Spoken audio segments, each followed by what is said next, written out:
Welcome to Penrose Learning, where we make understanding easy. You'll begin by confirming prerequisites and starting the installer. First, make sure Windows 11 is updated and Hyper-V is enabled if you plan to run emulators. This avoids virtualization conflicts. Once done, run the Android Studio installer and accept the bundled JDK unless you need a custom JDK. That keeps path configuration simple.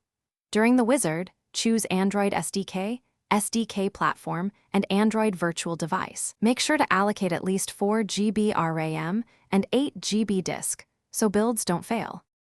You now configure the SDK and virtual devices to develop and test. Open SDK Manager to install required SDK platforms and tools. Pick the latest stable API and the matching build tools so Gradle resolves dependencies. Next, use AVD Manager to create an emulator. Choose an x86-64 system image for performance and enable hardware acceleration. After that, edit Gradle settings and add a VM option like XMX2G to speed up builds. Make sure Android Studio you're ready to build and run your app.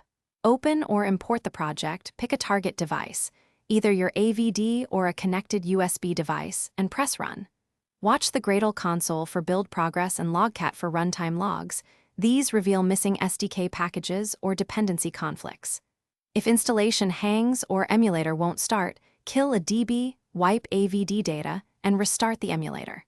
If virtualization fails, reinstall Intel Haxum or switch to Windows Hypervisor Platform, WHPX, to resolve acceleration issues quickly.